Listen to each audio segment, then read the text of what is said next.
کو لے دے کے اخبار آ جائے، اے میرے پیارے تو پیکرے بشر میں رہ کر کے، تو پیکرے بشر میں رہ کر کے چل بھی تاکہ میرے بندوں کو چلنا آ جائے، اے میرے پیارے تو پیکرے بشر میں رہ کر کے بول تاکہ میرے بندوں کو بولنا آ جائے۔ اس لیے جب رب تبارک و تعالیٰ کے محبوب کی زندگی کو دیکھو گے تو تمہیں جینا آ جائے گا، جب تم میرے پیارے کو دیکھو گے تو تمہیں سونا آ جائے گا، جب میرے پیارے کو دیکھو گے تو تمہیں بولنا آ جائے گا، جب تم میرے پیارے کو دیکھو گے تو میرے پیارے کو پیتا ہوا دیکھو گے تو میرے پیارے کو پیتا ہوا دیکھو گے تو تمہیں پینے کا دن آ جائے گا۔ اس لیے جب تک کہ تم میرے پیارے کو نہیں دیکھو گے تمہیں کچھ نہیں آنے والا ہے، جب میرے محبوب کی زندگی کو دیکھ لو گے تمہیں سب کچھ آ جائے گا۔ کیوں؟ جس نے بھی میرے نبی کی زندگی کو دیکھا اور دیکھنے کے بعد پھر اپنے کو ڈھال لیا تو کون بنا؟ معلوم ہے حضرت ابو بکر صدیق نے دیکھا میرے نبی صلی اللہ علیہ وسلم کا جو چہرہ تھا، اگر رب کا محبوب چاند کے دو ٹکڑے نہ کرتا، چاند کے دو ٹکڑے نہ کرتا، سورج کو نہ پلٹا، انگلیوں سے پانی اپنے پیاروں کے لیے نہ نکالتا، معجزہ نہ دکھاتا، رب کا محبوب پھر بھی رب کے محبوب کی اتنی خوبصورتی رب نے اتنا خوبصورت بنایا تھا کہ چہرے کو دیکھ کے لوگ کلمہ پڑھتے جاتے، سبحان اللہ، کلمہ پڑھتے جاتے۔ اے پیارو، آج ہمارا حال کیا ہو گیا ہے؟ آج ہم کہاں ہیں؟ ہم کون سی منزل پہ ہیں؟ نہ ہم دیکھتے ہیں رات دیکھتے ہیں، نہ ہم دن دیکھ رہے ہیں، گناہ پہ گناہ کرے جا رہے ہیں، گناہ پہ گناہ کیے جا رہے ہیں۔ آج نوجوان کو اٹھا کے دیکھتے ہیں تو کیا حال ہے؟ آج ہماری آنکھوں کے سامنے ابھی ہم نے دیکھا ہے کس طرح یہ جا رہے ہیں، کس طرح پھر رہے ہیں۔ اے پیارے، تجھے اس لیے پیدا نہیں کیا گیا تھا تو گلی چوراہوں پہ جا کر کے ادھم مچائے، تو گلی چوراہوں پہ جا کر کے بیٹھے، رات بھر تو اپنی زندگی کو وہ بیٹھ کے گزارے اور گزارنے کے بعد برباد کرے۔ تجھے اس لیے پیدا نہیں کیا گیا تھا، بلکہ رب تبارک و تعالیٰ نے قرآن میں اعلان فرما دیا، رب ارشاد فرماتا ہے وَمَا خَلَقْتُ الْجِنَّ وَالْإِنسَ إِلَّا لِيَعْبُدُونِ۔ اے انسان، تجھے ہم نے اپنی عبادت کے لیے پیدا کیا ہے۔ اس کا ترجمہ ہے کہ ہم نے جن اور انسان کو اپنی عبادت کے لیے پیدا کیا ہے۔ اے انسان، جب تجھے رب نے اپنی عبادت کے لیے پیدا کیا ہے، اب تو دیکھ اپنے اندر جھانک لے، اپنے اندر دیکھ لے، تجھے مرنا بھی ہے، تجھے موت بھی آنی ہے، تجھے قبر میں بھی جانا ہے، وہ قبر میں جانا ہے، وہ اندھیری کوٹھی میں جانا ہے۔ اگر کسی کا انتقال ہو جاتا ہے، اگر کوئی مر جاتا ہے، کوئی دنیا سے چلا جاتا ہے تو چند لوگ ہوا کرتے ہیں، چند لوگ آتے ہیں، آنے کے بعد توبہ کرتے ہیں اور کہتے ہیں اللہ اکبر، اللہ اکبر، یہ کیا ہوا؟ یہ انسان دنیا سے چلا گیا، اب کیا حال ہوگا؟ یعنی وہ اس وقت کے لیے روتے بھی ہیں اور افسوس بھی کرتے ہیں، توبہ بھی کرتے ہیں، مگر جب دفنا کے آ جاتے ہیں تو حال کیا ہوتا ہے؟ پھر وہی گناہ کی طرف چلے جاتے ہیں، پھر وہی گناہ کر رہے ہیں، پھر اسی کی طرف جا رہے ہیں۔ اے مسلمانوں، ہمیں احساس بھی نہیں ہے، ہم پھر وہی توبہ اس کو موت آئی تب ہم توبہ کر رہے ہیں، اس کے بعد ہمیں نہ کوئی پرواہ ہے، نہ اس کی پرواہ ہے کہ وہ اس مردے کے ساتھ کیا حال ہو رہا ہوگا، کیا حشر ہو رہا ہوگا، قبر میں اس کا حال کیا ہوگا۔ اے مسلمانوں، ہر بندے کو قبر یاد کر رہی ہے، اس کو قبر یاد کرتے ہیں۔ اے بندے، اگر تو میرے اندر آئے تو محبت لے کے آنا، رسول کی محبت لے کے آنا، رب کی محبت لے کے آنا، قرآن کی محبت لے کے آنا، روزوں کی محبت لے کے آنا، نمازوں کو پڑھ کے آنا، قرآن کو پڑھ کے آنا، اور عالموں سے محبت کر کے آنا، حافظوں سے محبت کر کے آنا۔ جب میں تیرے لیے جنت کی کھاری بن جاؤں گی، جنت کی مجھ میں ٹھنڈی ٹھنڈی ہوائیں بھی آتی ہیں، اگر تو یہ کر کے نہیں آئے گا، اگر رب کو راضی کر کے نہیں آئے گا، نمازوں کو پڑھ کے نہیں آئے گا، روزوں کو رکھ کے نہیں آئے گا، قرآن کو پڑھ کے نہیں آئے گا، رب کے محبوب کو راضی کر کے نہیں آئے گا، تو میں ایک اندھیری کوٹھی ہوں، مجھ میں سانپ بھی رہتے ہیں، مجھ میں بچھو بھی رہا کرتے ہیں، مجھ میں اسلحے بھی ہیں، میں کیڑے مکوڑوں کا گھر ہوں، میں تو لوگوں کی پسلیوں کو بھیج دیتی ہوں، ادھر سے ادھر کر دیتی ہوں۔ اے مسلمانوں، ہمیں احساس بھی نہیں ہے، چند لوگ آئیں گے اور جانے کے بعد ہم کو قبر میں رکھیں گے اور چلے جائیں گے۔ اب کون ہے ہمارے ساتھ؟ ہمارے ساتھ ہمارے اعمال آ گئے ہیں، اگر ہمارے اچھے اعمال ہوں گے سمجھ لو ہمارے ساتھ اچھا ہوگا، وہ فرشتے آئیں گے، وہ فرشتے ہمارے ساتھ اگر اچھا ہم نے اچھے اعمال کیے ہیں تو اچھا سلوک کریں گے، یعنی اچھی شکل میں آئیں گے۔ اگر ہمارے گناہ ہیں، ہم گناہ گار ہیں تو بھیانک شکل ہوگی، ہم خوف سے ڈر جائیں گے، کیا جواب دے پائیں گے؟ ہم کچھ نہیں دے پائیں گے وہاں جاؤ۔ اے مسلمانوں، اگر آپ کو آسانیاں چاہتے ہو، اگر آپ کامیابی چاہتے ہو، اگر کامیاب ہونا چاہتے ہو تو اللہ کی طرف آ جاؤ, اللہ کے رسول کی طرف آ جاؤ, قرآن کی طرف آ جاؤ, نمازوں کی طرف آ جاؤ, روزوں کی طرف آ جاؤ. یہی تمہاری کامیابی ہے, یہی تمہیں کامیاب کرنے والی ہے. معلوم ہے جو بندہ نماز پڑھتا ہے, جو بندہ نماز سے محبت کرتا ہے, پانچوں ٹائم کی نماز پڑھتا ہے, تو جب وہ انتقال کر جاتا ہے تو نماز اس کی قبر میں کیا ہے, دلہن کی شکل بن جاتی ہے. سبحان اللہ. یہ حدیث ہے, جو بندہ نماز سے محبت کرتا ہے, نمازیں پڑھتا ہے, تو وہی نماز بندے کے لیے دلہن کی شکل میں آ جاتی ہے. اور فرشتے کہتے ہیں اب تیرے ساتھ یہ رہے گی کہ جب تک قیامت تک یہ تیرے ساتھ رہے گی. اللہ اکبر. اور تیرے جو تیرا دل بہلانے کے لیے نعرہ تکبیر, نعرہ رسالت.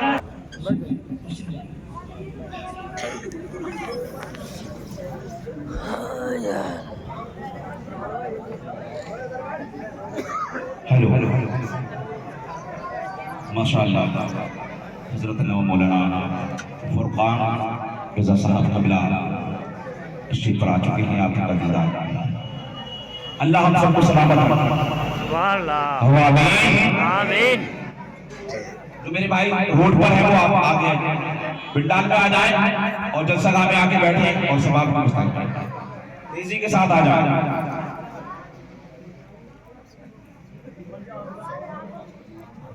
کہو یا رسول اللہ, یا حبیب اللہ.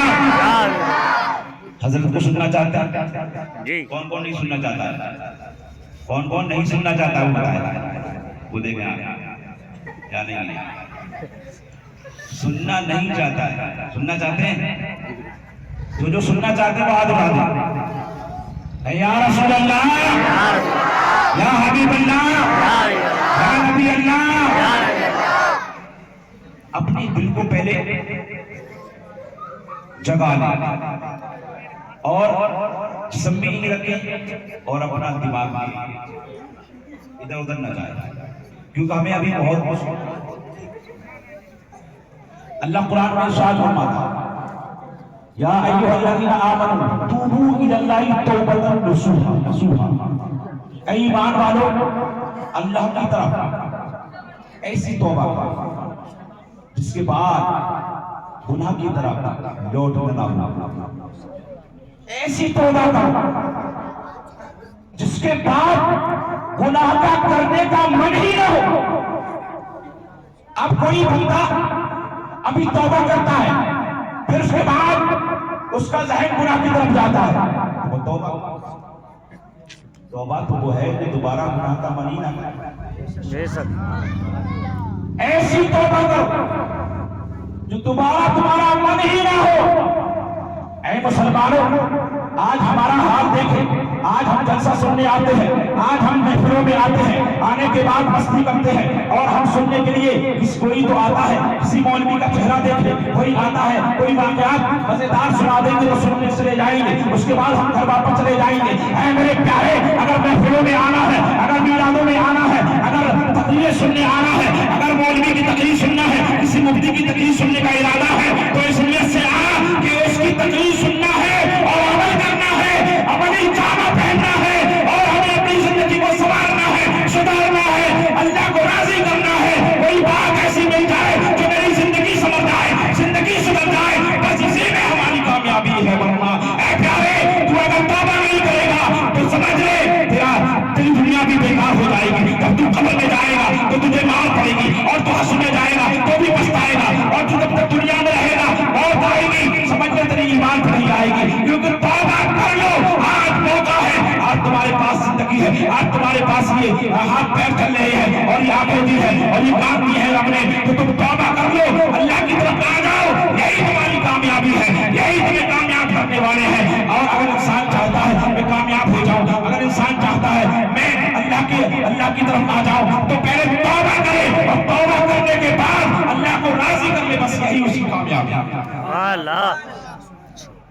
کامیاب ہونا چاہتا ہے, سکون لینا چاہتا ہے, سکون لینا چاہتا ہے, سکون مل جائے. کوئی چوراہے پہ کھڑا ہے, 4 لڑکے کھڑے ہوئے, سکون مل جائے یار, سکون مل جائے. نماز چھوڑ کے آیا ہے حضرت, نماز چھوڑ کے آیا اور پھر اپنے گروپ میں کہہ رہا ہے کہ یار سکون نہیں مل رہا, سکون مل جائے. اے میرے پیارے، میرے آقا صلی اللہ تعالیٰ علیہ وسلم نے ارشاد فرمایا کہ تم عالموں کے قریب آؤ، عالموں کے قریب بیٹھو۔ اب تم نے کیا کیا؟ تم کبھی جواری کے پاس جاتے ہو، کبھی شرابی کے پاس جاتے ہو جو سٹا بتانے والا، سٹے کا نمبر بتانے والا ہے، کبھی اس بابا کے پاس جاتے ہو، کبھی اس بابا کے پاس جاتے ہو۔ اے پیارے، سوائے تمہاری زندگی برباد کرنے کے یہ تمہیں کچھ نہیں رہیں گے۔ اگر تم عالم کے پاس آ جاؤ گے، اللہ کی قسم تمہاری زندگی سمجھ جائے گی، تمہیں قبر میں بھی آرام مل جائے گا، تمہیں قبر میں بھی جنت کی بہاریں ملے گی، تمہیں قبر میں بھی جنت کے مشورے مل جائیں گے، اور تمہیں حشر میں بھی رسوا نہیں ہونا پڑے گا، بلکہ تمہیں جنت کا مالک جنت میں محل مل جائے گا۔ کون کون چاہتا ہے جنت میں محل؟ کہو نماز پڑھو گے؟ نماز پڑھو گے؟ ہمارا مقصد یہ ہے کہ تم نمازی بن جاؤ، تم روزے دار بن جاؤ، تم سڑکوں پہ گھومنے والے نہیں۔ اگر چین لینا ہے، سکون لینا ہے، اگر تم چاہتے ہو دل کو اطمینان مل جائے، ہمارے جسم میں جو بیماریاں ہیں وہ ختم ہو جائے، تو پیارے اللہ کے کلام کو پڑھ لینا، اللہ کے قرآن کو پڑھ لینا، تیری زندگی بھی سمجھ جائے گی، تو بھی سمجھ جائے گا، اور تیرے بچے بھی سمجھ جائیں گے، تیری نسلیں سمجھ جائیں گی۔ اگر تم نے قرآن صحیح سے پڑھ لیا اور اپنے بچے کو پڑھا دیا، سمجھ لے تیری زندگی سمجھ گئی اور تیری آخرت بھی سمجھ جائے گی۔ اب سنو اے میرے دوستو، اے میرے بزرگوں، اے چھوٹے چھوٹے بچوں، یہ میری بات آپ کان کھول کے سن لینا۔ میں آپ کو نصیحت دینا چاہتا ہوں، میں آپ کو سمجھانا چاہتا ہوں، میں یہ چاہتا ہوں کہ آپ اللہ کی طرف آ جاؤ، اللہ آپ سے راضی ہو جائے، تو اللہ راضی ہو جائے گا، اللہ چاہتے ہیں کہ ہمیں سکون ملتا ہے، کبھی تلاش کیا نمازوں کو چھوڑ کے گپے لڑانے میں؟ کبھی دل نہیں ہو رہا چلو نمازیں چھوڑ تو نہیں پاتے، اب سوچ رہے یار سکون لینے کے لیے چلو تاج محل پہ چلتے ہیں، تاج محل پہ چلتے ہیں، قطب مینار پہ چلتے ہیں، وہاں سکون مل جائے گا۔ اے پیارے، رب کے قرآن کو پڑھ، رب کے قرآن کو پڑھ، اور رب کے قرآن کو پڑھ کے سمجھ رب کی ارشاد کیا فرما رہا ہے۔ ہمیں ارشاد فرماتا ہے الا بذکر اللہ تطمئن القلوب، بے شک دلوں کو اگر چین ملتا ہے تو میرے ذکر سے ملتا ہے۔ رب ارشاد فرما رہا ہے کہ میرے ذکر سے تمہیں چین ملے گا، میرے ذکر سے تمہاری بیماریاں دور ہو جائیں گی، میرے ذکر سے تمہارے دلوں کو سکون مل جائے گا۔ اور ہم نے کیا کیا ہے؟ اللہ کے ذکر کو چھوڑ دیا ہے، نمازوں کو چھوڑ دیا ہے، روزوں کو چھوڑ دیا ہے، قرآن کو چھوڑ دیا ہے۔ ہم تو تاج محل میں گھومنے جا رہے ہیں، ہمیں سکون مل جائے، پیسہ بھی خرچ ہو رہا ہے، پیسہ بھی خرچ ہو رہا ہے، اور سکون بھی نہیں مل رہا ہے۔ اور ادھر آ جاؤ اپنی بارگاہ میں، اے پیارے، جب بندہ اپنی بارگاہ میں آ جاتا ہے، جب سجدہ ریز ہو جاتا ہے، سجدہ کرتا ہے، اللہ اس سے راضی ہو جاتا ہے، خوش ہو جاتا ہے، اسے انعام عطا فرماتا ہے۔ واہ، چاہتے ہو اللہ ہم سے راضی ہو، تو بس یہی ہے کہ بس ہم اللہ کو راضی کریں، اللہ کے رسول کو راضی کریں، ایسی توبہ کریں کہ پھر گناہ کا دل نہ کریں۔ آج شب برات زیادہ تر نوجوان حضرات ابھی پورا ٹریکٹر بھر کے آیا ہے، پورا ٹریکٹر حضرات ابھی، اور اتنی تیزی کے ساتھ ٹریکٹر والا لے گیا تھا، وہ مچاتے ہوئے گئے تھے۔ اللہ، یہ مسلمان کا کام ہے؟ بتاؤ پھر کیوں تمہیں مار مار؟ اللہ کے ذکر کو چھوڑ کے جہاں ذکر ہو رہا ہے وہیں انہوں مچا رہے ہیں۔ مسلمان کا کام یہ نہیں ہے کیا؟ مسلمان کا کام تو یہ ہے اللہ کا جہاں ذکر ہو اور آ جائے اور سنے، توبہ کرے، اپنی زندگی کو بنا لے۔ لوگ دور دور بھاگتے ہیں عالموں سے، کبھی قوالی ہو رہی، یہی جگہ ہے، مجھے بات یاد آ گئی، یہی جگہ تھی سامنے جب قوالی ہوا کرتی تھی، کسی کو یاد ہے؟ اتنی بھیڑ ہوتی تھی، اتنی بھیڑ کہ سمارے سے نہیں سمجھتی۔ کوئی عالم اگر آ جائے جلسہ کرا لے چھوٹا موٹا تو لوگ بھاگتے ہیں۔ اے پیارو مت بھاگو، اللہ کے رسول نے ارشاد فرمایا کہ دنیا میں وہ سب سے بہتر ہے، وہ لوگ بہتر ہیں جو قرآن پڑھتے ہیں اور پڑھاتے ہیں۔ اور میں اپنی بات کو ختم کرنا چاہتا ہوں کہ وہ حضرت آ گئے اور اب ان کا خطاب ہوگا، میں بھی سماعت کروں گا، آپ بھی سماعت کریں گے۔ بہت اچھا خطاب کرتے ہیں ماشاءاللہ، آپ جب سنیں گے تو آپ کا میں بتا رہا تھا کہ یہاں جب قوالی ہوئی تو حال یہ ہوا کرتا تھا سنبھالے سے نہیں سمجھتی پبلک، مگر جب کوئی جلسہ کرایا جائے تو لوگ بھاگتے ہیں۔ اے پیارے یہ مت سمجھ آج دنیا میں تو بڑا جان رہا ہے، عالموں کو بڑا جان رہا ہے، حافظوں کو بڑا جان رہا ہے، مفتیوں کو بڑا جان رہا ہے، تو یہ نہ سمجھ تو بڑا جان کے تو کامیاب ہو گیا ہے، اچھا ہو گیا ہے۔ نہیں پیارے، اگر تیرا باپ مر جاتا ہے، اگر تیری ماں مر جاتی ہے، اگر گھر میں کوئی انتقال کر جاتا ہے تو کوئی کو پانی کرنے والا تیری باپ کی قبر میں نہیں کھڑا ہوتا ہے، نہ قرآن پڑھنے کے لیے کوئی کمال کو بچہ آتا ہے، بلکہ وہی آتا ہے جو مدرسے کا بچہ ہوا کرتا ہے۔ راتوں دن تم اس کو بڑا کہہ رہے ہو، راتوں دن تم ان کو بڑا جان رہے ہو، اے پیارے وہی آگے کھڑا ہوتا ہے اور وہی عالم کھڑا ہوتا ہے، آنے کے بعد دعائیں کرتا ہے، تیری ماں کے لیے دعا کرتا ہے، تیرے باپ کے لیے دعا کرتا ہے اور بخشش کی دعائیں مانگتا ہے، اور تو کہتا ہے دعا کر دیجئے جب یہ ہر کام میں تیرے کام آ رہا ہے، خبر یعنی دنیا میں بھی تیرے کام آ رہا ہے، حشر میں بھی تیرے کام آئے گا، یعنی ہر جگہ یہ عالم کام آ رہا ہے، تو دنیا سے پکڑ لو، ان کا دامن پکڑو اور حشر تک یعنی تم پکڑے رہو گے، انشاءاللہ تم کامیاب ہو پکڑے رہو۔ معلوم ہے چھوٹے چھوٹے بچوں کو دیکھتے ہو آپ، یہ حافظ قرآن ابھی لوگ سمجھتے ہیں ایسے پھر رہے ہیں ادھم مچا رہے ہیں۔ ایک گروپ ہوتا ہے بچوں کا، دیکھو نا مدرسے میں یا کوئی اسکول میں، تو اکثر مذاق کہ تو ایسا ہے، بچے کام کرتے ہیں نا ایک دوسرے کام کرتے ہیں، تو کوئی بچہ ایسا ہوتا ہے کہ وہ کام زیادہ کرتا ہے، ہر کسی کی بات مان لیتا ہے، اے اٹھ کے جا وہ کام کر دے، بچے کہتے ہیں۔ تو ایسے ہی بچوں میں ایک بچہ ایسا تھا جو ہر کسی کا کام کر دیا، مدرسے میں پڑھنے والا، کون؟ قرآن کو پڑھنے والا ایک بچہ ایسا بھی تھا جو ہر کسی بچے کا کام کر دیا کرتا تھا، تو مذاقوں میں بچے کہنے لگے یہ گدھا ہے، یہ گدھا ہے، کام کرنے والا گدھا کہنے لگے۔ جب اس سے گدھا کہا تو مذاقوں میں وہ ناراض ہو گیا، وہ کہنے لگا کہ مجھ سے لوگ گدھا کہہ رہے ہیں، مجھ سے لوگ گدھا کہہ رہے ہیں، اور اسے برا لگ گیا اور ناراض ہو کے چلا گیا، اور جب وہ جا کے سو گیا، اللہ کی قسم خواب دیکھ رہا ہے، جنت دیکھ رہا ہے، جنت میں محل دیکھ رہا ہے، کچھ بچے ہیں اور اشارہ ہو رہا ہے کہ چلو جنت میں چلتے ہیں، اس محل میں وہ بچہ کھڑا ہوا ہے اور وہی بچے ہیں، اور بچے کہہ رہے ہیں جب تک کہ یہ ہمارا گدھا نہیں جائے گا تب تک ہم نہیں جائیں گے، جب تک نہیں جائیں گے۔ بس آنکھ کھلتی ہے، جیسے ہی آنکھ کھلی ہے آنے کے بعد مدرسے میں آتا ہے، کہتا ہے چاہے تم مجھے گدھا کہو چاہے کچھ بھی کہو میں تمہیں نہیں چھوڑوں گا، سبحان اللہ۔ یعنی معلوم ہو گیا ان بچوں کی قیمت بہت بڑی قیمت ہے، ان کی قدر کرو۔ رسول فرماتے ہیں، میرے آقا ارشاد فرماتے ہیں جو قرآن پڑھتے ہیں، جو بچے علم دین سیکھتے ہیں، ان کے قدموں کے نیچے فرشتے پر بچھاتے ہیں، سبحان اللہ۔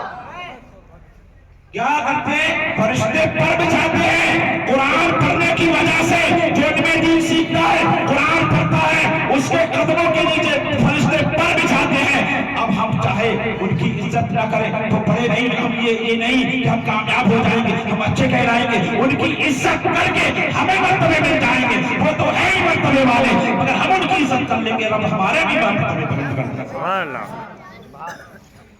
ہمیں کرنی ہے شہنشاہ فتح کی رضا جوئی، ہمیں کرنی ہے شہنشاہ فتح کی رضا جوئی، وہ جو اپنی ہو گئے تو پروردگار اپنا۔ اللہ تبارک و تعالیٰ سے دعا ہے کہ میں نے کہا ہم سنا، اپنی رحمت کاملہ سے عطا فرمائے۔ وما علینا الا البلاغ۔ السلام علیکم۔